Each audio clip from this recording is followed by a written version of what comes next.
Welcome back to the Changemaker podcast. I'm your host, Deke Copenhaver. My guest today is Vera Stewart. Vera is a Southern cooking show host, entrepreneur, caterer, mail order aficionado, and mentor, which is very important. She's been featured in countless publications over the course of her career, including 2 separate runs in Southern Living, the Oprah Magazine, In Style, Town and Country, the New York Times, and Veranda. So, ladies and gentlemen, welcome my friend, Vera Stewart. Welcome to the Changemaker podcast, hosted by Deke Copenhaver. Deke is the author of The Changemaker, a Forbes publishing book that has reached #1 on Amazon on multiple occasions and in multiple categories like management skills and total quality management. During this podcast, Deke interviews exceptional change-making leaders. Deke currently operates Copenhaver Consulting, where he helps local governments and other public organizations maximize their potential. He's also a sought-after public speaker. We hope that the Changemaker has an impact on you today and that you find takeaways that make you a better leader in your life. Now, here's Deke. Well, and I'm so glad you said my friend, because, you've bailed me out in more than one occasion from having to find a location to shoot a show, and we're jumping in swimming pools together, and, you're getting ready to let me use your vintage Wagoneer for a photo shoot. So, yes, absolutely. Well, so our mutual friend, Gaines Hitson, is now working with my wife, Felisa, now, and so I was with him this morning. He said to tell you hello, and he said, y'all are going to have such a good time. And I'm like, every time Vera and I get together, we have a great time. Gosh, yes, Gaines is wonderful. He is. He's one of a kind for sure. Well, for our listeners and our viewers, we're on YouTube as well. Just tell us a little bit about how you got to this point. I mean, you've got a fascinating story, and I love that you focus on entrepreneurship, because as we were discussing before coming on, it really, that takes courage and leadership to take that leap of faith. And so you didn't find a job out of college, really. I mean, you've created your career. Well, and I guess the older we get, Deke, the more you find yourself talking about the history of what you've been doing. And certainly history for me growing up was that subject that I didn't do that well in. There was a lot of reading and memorization. And I think what I've enjoyed the most about describing how this process has gone is recognizing that I didn't have a business model. Yeah. In my age group, you went to college. If you were good looking, you were a stewardess when you finished. If you were really, really smart, you might be a nurse. If you were kind of mediocre, you would be a teacher. And, I kind of fell into the third group of mediocre. And, I was a home economics teacher right out of the University of Georgia. And through that experience, I think the one element that I pride myself in more than anything is the organizational skills that are in place for me to run a small business. And if you work for me, you turn in basically a lesson plan, either before you leave on Friday or by 3 o'clock in the afternoon on Sunday. And that's really what would be left if the substitute was there because you didn't get to the classroom one morning. And for us as a small business, it has provided an environment where just reading over those, it allows me to know where I need to focus my attention for the week, with a particular umbrella of the company, where I might direct another staff member whose project has ended and the new project isn't quite ready to go yet. Could she learn something working in this other department next week? So the mentor part of what I do really stems from the fact that I still consider myself an educator, a teacher. And, Deke, I'm sure you remember those teachers said, okay, today we're going to watch a movie, and you loved that teacher. But then the English teacher that never missed a day, that was going to give you a pop quiz. I can remember the sweat when she said, take out a piece of paper. I mean, that language right now even makes me nervous, that you're getting ready to have a pop quiz and you're not ready. But then years later, when you need to write that paper or you need to come up with a great marketing idea and it's going to be how you creatively write that piece, the teacher that I remember is that one, not the guy that said, let's watch a movie. Well, let me ask you this, because you've sort of opened a door for me. So I still, to this day, I'm 54 years old, I have dreams that I'm still in college, that I wake up and I have to take a test and I've got to pass the test to graduate, and I didn't even know I was enrolled in the course. So it's those panic attack dreams. Do you have dreams like that? Yes, I mean, honestly. And you know, and why is that subconsciously still there? You know, it must have something to do with it. And, you know, the little things, I tell the young people that work for me, it really is the little thing that you pick up in this young person. And, you know, through my camp that I do, and you witness it. You ride by the cottage and you see the children all lined up. You know, the little things that I teach them, like always be on time. Yep. You know, be there on time. And the banquet that we have on Friday, that they get to invite one parent, and it's like a major ordeal. Am I going to ask my mom or my dad?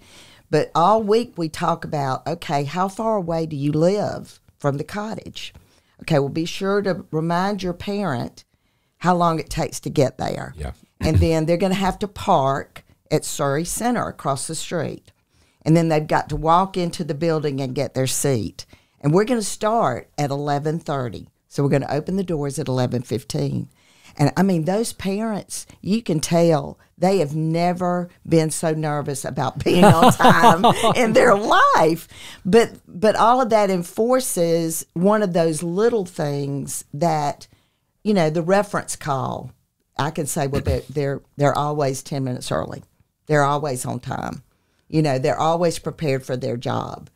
And that sounds so insignificant back in the day, but, Betty, today, it really has to be enforced in an environment where you want to hear it. You know, so those little mentor opportunities, I'm really enjoying the old-fashioned stuff that we're doing right now. Well, it's interesting, and I think part of being successful is really just showing up and being on time. But I had a situation this past Sunday night where I ordered a pizza, and I will not say who I ordered it from, but it took 2 hours to get it.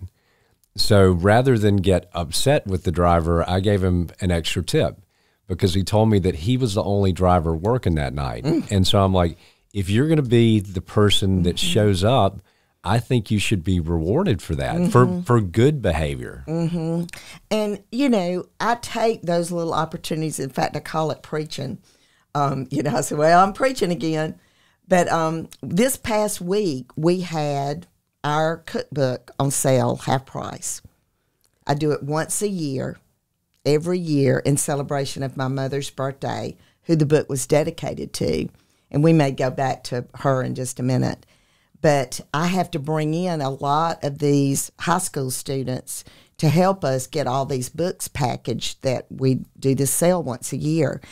And, you know, it's harder now with all the extracurricular activities to gather that many young people that can pay attention, make sure they've got the order correctly, pack it neatly, this sort of thing.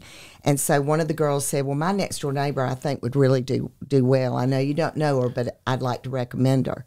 Well, she was one of those, Deke, that it was the little thing. I mean, when we were getting nervous that the post office was not coming for the pickup, she just said, I'm going to go get my car.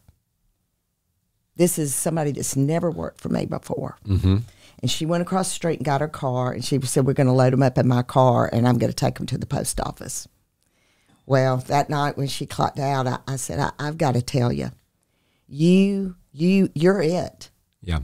You know, because you took initiative, you know, you just looked at the surroundings, and you were a leader in an environment where you have never even worked before. I was so impressed. And, you know, she might not get that at school.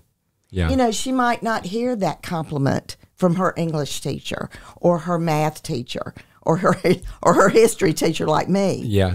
But in a work environment, all that really matters is what you and me are talking about, is showing up, working hard, taking the initiative, looking around to see what you might possibly learn from this experience. It's amazing. Absolutely. It's funny that you should say that, because it is, so much of this stuff is so simple in so many ways. It's kind of how we were taught by our parents. But I gave a speech for the owners of Wild Wings Cafes back about a year ago. And it was about building a culture, because effectively, when I was in office, we built a good culture. The administrator, Fred Russell, and I treated the department heads with dignity and respect. Even if the elected body didn't, they would go over and above the call of duty to provide good customer service. So I talked about, Chick-fil-A's culture, and Hotel Bennett in Charleston has a great culture. Hall's Chop House. There are all these examples of great cultures. But at the end of the day, I told my wife afterwards, I said, I just spoke for an hour and a half about creating a great culture and the need, particularly with labor shortages, for small businesses to create good cultures where people want to come to work. I said, but I could have really summed it up in treat your employees and your customers the way you want to be treated. And it's really sort of that simple. But I know you've developed a great culture. I want to talk a little bit about your son, Daniel Stewart, who's also another very successful entrepreneur who they've created a phenomenal culture there. But talk a little bit about the culture of your business. Well, that, like I said, the organizational aspect of it, the outline process is easier for some and harder for others. The ones that come right out of, the University of Georgia or Ole Miss or some of the schools that I pull in interns from, they adapt very well right out of school to having to formulate, a design of what their activities are for the week and what their goals are for the week. And part of that outline also focuses on what are some of your long-term goals that you need to add into this outline this week, even if it's just developing the idea. Well, the ones that aren't as familiar with that, it takes a little bit, and I try to give 60 days for them to understand the general idea of why we do that. It's so funny that years later, people will say, I still write my outline to go to work. That it really brings you a lot of peace to get it done and know what your week is going to look like. Yeah. And that's why, I really like it that much.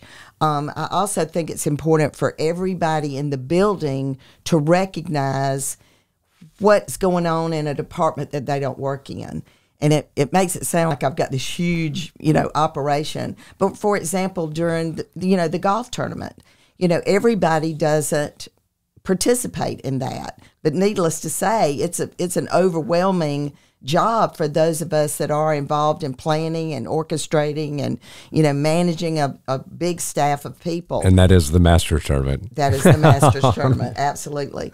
We just have to all be aware of, the parts of the company that provide different elements. When I'm doing the show, everybody in my company doesn't participate in that. But we'll have some amazing guest, or we'll be going to a great location.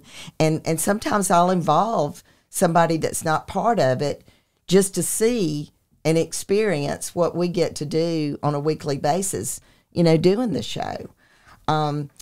I'm finding, and we're going to celebrate 20 years this summer of doing that summer camp. That is so awesome. And, I don't even know if you know this story, but that whole thing started because my accountant one day just said, Vera, you got to figure something out. You do great during the Masters Golf Tournament, and your mail order business ships cakes and casseroles, and you're just, every time there's a holiday, you blow up. But then you get to the summer, and it just goes away. Yeah. And you're taking all of your profit to stay open. What could you do to make money in the walls of this building in the summer? Well, I was a home ec teacher, and the kids are out of school, and the kitchen is not that busy, and the packaging department can be a classroom. So that's why it started. Well, now, why in the world am I still doing that, for heaven's sakes, with everything else that I've got on my plate? And it's because how much I love the mentorship. Yep. I think that's where we connect in terms of this discussion today is that there is no greater feeling than to feel like you've made a difference in a young person's life. It's just the best. I think part of leadership is planting seeds, and I'll give you an interesting story. I was telling you about a young man I spoke with on Monday, Manu Meal. He is the CEO of Bridge USA, a great organization on campuses to bridge the polarization gaps. And became a founding member of a founding partner of Starts With Us, which is a national organization sort of doing the same thing.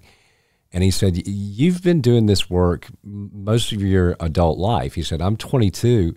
He said, how do you keep going and keep inspired? So during the course of our conversation, I was telling him about I had a speaking engagement at the University of Texas, El Paso for their Student Engagement and Leadership Center. He said, we have a chapter there now. I said, well, Manu, when I spoke there in March of 2020, I recommended that they look at getting a chapter of Bridge USA.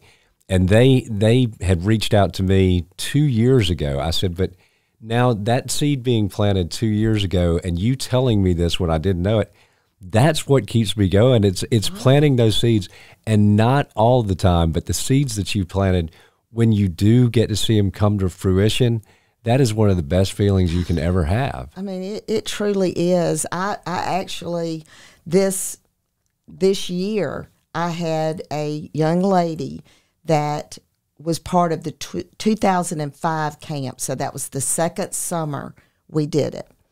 And I'm just darling little girl, and she was so interested, and so she came through until she was 14, and that's when you exit out. Well, at the time, I would never have dreamed of having a 15 or 16-year-old, working in the camp. Well, since then, we've created a junior counselor program, so you go from being a camper straight into being a junior counselor. But going back to Maddie Miller, she went on to help me in my packaging department, so she could get a job there, putting the boxes together or filling orders that were shipping out.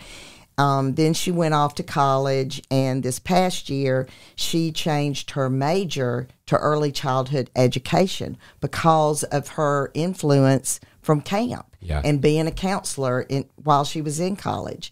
Well, she was going to graduate in December, and I was in Athens anyway, making a talk, and I invited her to have dinner with me. And I said, well, since you're graduating in December with a education degree, what are your plans? Because I wouldn't think you would be getting a teaching job in January. She said, well, I'll probably substitute. And I looked at her and I said, you know what? We're going to think of something else, because I would think that would not be the best experience. Yeah. And so I made her an offer to, instead of immediately going into teaching, would she consider coming in and being my director of education, which is what she opted to do. And so to have the young people this past summer listen to her story about being a camper and how long she stayed there, and that her major was influenced by her experience being a junior counselor and teaching kids like table manners and the nutrition groups and things like that. And it still speaks to what, and she'll go on to be a teacher at some point, but hopefully I'll have another one that'll come in right behind her. Well, and talking about the importance of mentorship, one of the things I think sometimes we can get crossways as generations, because I've heard people of my generation say, oh, millennials are going to take my job and all this. And I'm like, the next generations behind us want mentors. And to me, I think it's incumbent upon us to do that, because if not, what's the impetus on them to mentor the next generation? So the young lady that you were just talking about, she's going to be a mentor for generations to come. Absolutely. And, I feel like what we've continued to expose, and, the thing I love the most about camp is that, I'm not handpicking who comes. Mm-hmm. It's like a registration process. And it's very much like what I used to teach at our location on Washington Road, when you could come in there and have lunch, or you could come pick cakes up. as you said, treat every customer the way you want to be treated. Exactly. Well, some lady would drive up in this, just beaten up car. And I remember the first time she came in, I thought, I bet she has no idea how much our cakes cost. And, she bought a cake and left. And then the next time she showed up, I could hear somebody else out there talking to her and saying maybe, well, that one is a lot more. And when she got up to the cash register with 5 cakes and pulled this gigantic wad of cash out of her purse, it made the point that just because she's not in a nice car doesn't mean she can't afford to buy her cakes. And that's the way I feel about camp. We're pulling from all over this county. Yeah. We're pulling from Aiken. We're pulling from Waynesboro. People are, easily paying tuition, and some people are putting money in the piggy bank every week for their child to have this experience, to be able to become part of that. And then when they get their first job, working for me, then that parent knows that they're going to be introduced to the workforce in an environment where if they make a mistake, it's not the end of the world because I already care about their child. Yeah. Well, I think one of the issues that we have as a nation is that when people get so siloed and they don't interact with other people from different walks of life, so effectively what you're doing at a young age, you're giving these kids exposure to, people from different walks of life and different viewpoints. I think that's a beautiful thing. Well, and going back to that point, one of my former campers is Jane Marie McKnight. And back in the day when Jane Marie and her sisters were coming to work at Vera, we called them elves. So if you were an elf, that means you came after school and you helped box everything up that we were shipping out, for Christmas. Well, Jane Marie didn't have to have a after-school job. Yeah. But, here's parenting that wanted these young girls to have the experience of being in a work environment. Mm-hmm. And I was quite frankly flattered that they were part of my business. Mm-hmm. Well, now fast forward and, look at the, the accolades from all members of that family and what they're doing as leaders and mentors. And it, the associations that the ones that maybe don't have those opportunities get to meet these people during summer camp. I'll get pictures of like at a Georgia game where 2 girls have run into each other that knew each other from camp, and they're just so excited to see each other. I really think it's great for our community. Well, I want to talk to you a little bit about it. I mentioned your son Daniel earlier. So how proud are you as a successful entrepreneur yourself to see your son go on to be a very successful entrepreneur in the creative field? Well, when I look back at the things that he and I used to do together, once John, his older brother, went off to college, then Daniel, became an only child. And we would do things like go to the antique malls and just look at, different things in there that were like cute props, like a door stop that was real different, or those. We would spend our day doing creative things. Mm-hmm. And, he was the doodler at church. Instead of listening to the sermon, he was drawing on the program. His dad actually has saved a lot of those programs of some of his early beginnings. But it has been very rewarding for me to watch him develop, as a businessman and as a leader in his company, and the culture that he has created, at Vera Stewart along with Alex. And I feel like for them and for them to have that sort of work ethic there in an environment that's very different from mine. Yeah. But it is, making the marks and providing the environment and the elements to have this creative workspace. I know for me, there's still so much of what I do that lends itself to creativity. And you never know when that bug is going to bite you. And when it does, you got to take advantage of it. And I think they've done a really great job of having different little niches in the building itself where someone can go and get creative and be involved in projects that they're doing. No, it is a very cool creative business, and they've been so successful, but they are an employer of choice because people, it's a fun place to work too, and they treat their employees great. I just saw on Instagram where they had their employee retreat and everything, and they made it look like they were going to leave their business on Broad Street, so it freaked me out. But and let me tell you something, it freaked me out too. That was a good Instagram post, but I want to, as we get sort of towards the end here, I want to touch on a story. Okay. A shared memory of ours.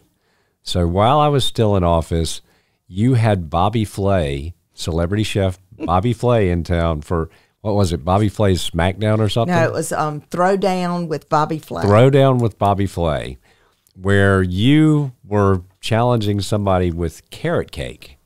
And so you invited Karen, who was then my assistant, and I to the taping, which was so cool, and meeting Bobby Flay was so cool too. But at the last minute, a judge did not make it in from Atlanta, so you guys called me in to be a judge. And fortunately, I picked your carrot cake, and somebody was like, well, I'm like, do you know how much pressure that was? I'm like, I'm the mayor of Augusta, Georgia, and we have a local business person who's entered this contest. What if I had picked the wrong cake? Yeah, because you didn't know which cake was which. No. I mean, it was a whole blind, thing. And honestly, for me, I was kind of tricked into that. It was like you get the call, would you consider yourself an expert on carrot cake? Well, I would have said yes to whatever they said because I would have been an expert by the time the date was there. But you don't truly know that it's Bobby Flay until he walks into the room. I remember I thought it was something else. I remember the look on your face. Yeah, and that just, those are some of the milestones. It's just like you being part of these different organizations and networking across the United States and abroad on things that you're working on. You never know when one of those contacts is going to rear its head again, 10 or 15 years later. And and generally speaking, they're not going to be surprised that you're still the same guy. You're still working hard. You're still, creating and doing more. And that's why, if somebody wants to say, well, she expects a lot out of you, that doesn't bother me. I want that to be the adjective. Well, and I think it's always keeping your eyes open to the possibilities. I mean, I think that's a part of being successful too. So the board that I'm on now, or the company I'm a partner with, Chef Jose Andres is also a founding partner. So back when I had a radio show, they did the Taste of the Master Chefs here in Augusta. Yes. And so he was a guest on my radio show. I didn't know who he was. And he was supposed to talk for like 15 minutes, and we were on for an hour and a half. And he's like, people are like, do you know who he is? I'm like, no, I had no clue. But now I'm like, okay, he's got to be a guest on the podcast. But you are a celebrity chef in your own right. I mean, you've been featured in all these different magazines, the New York Times. So I am so proud to call you a citizen of Augusta. Well, and I feel that way about Augusta. And I think for me, and I wrote you a little note and brought you some treats today. I think people think I have them in my car. But one of the things that I said in the note is that one of the things I think that you and I really always connect on is I'm so proud to be from Augusta. Yeah. I'm so proud of this city. I feel like when I do a show, even if it's in Clearwater, Florida, or Dallas, Texas, that I want people to know that I'm from Augusta, Georgia. And I really love to look for ways that we can put more focus on all the positive things that are happening in our community. Well, you do a phenomenal job of it. So as we wrap up, I've got a question I always like to ask my guests. Okay. On a daily basis, what puts a smile on your face and brings joy to your heart? And it's not hard for you to have a smile on your face because I think you're smiling 24/7. Well, you don't want to see me when I'm not. Let me say that. Well, one of the things I do is I have a magnet on my car that says the Granny V school bus. And, seeing my grandchildren, even if it's just for that few minutes in the morning, there could not be any better way to start a day than to get to see them for just a few minutes, in the mornings on the way to school. And so that brings a smile to my face every day. I told you earlier that I'm a goal setter, and I have a big birthday coming up in February. I'll be 70. No way. And one of the things that we're talking about this year is, what adjectives do I want to be used to describe me when I'm 70? And you don't have to say anything. I'm not putting you on the spot. But that's part of my incentive to think about every single day. Is it, what will my grandchildren say? What will my viewers say? And it doesn't have to have anything to do with looks or, anything like that. But what do I want to be noted for as I go into the next decade? I would say you are delightful. So where can people find you? At Vera Stewart on Instagram and Facebook. Our camp is at Vera Camp. So if you're interested in that, and we're actually going to be renegotiating with all of our franchises. Prior to the pandemic, I had 6 locations of Vera Camp in areas where the television show airs. And that went away during the pandemic. Of course, me, I did not miss a beat. We had camp both years of the pandemic. But I'll be doing that. So at Vera Camp, for that. Well, Vera, thank you for being an awesome guest, and thank you for your friendship. And if you want me to come back and be on your show again, I'm always available for you. Absolutely. I was so sad that you couldn't do it when we had the other one, but we'll get you back on for sure. We'll get into some trouble together. I can guarantee you that. Thank you, Dee. Thank you. Well, that's all the time we've got. Dropping the mic, and we are out.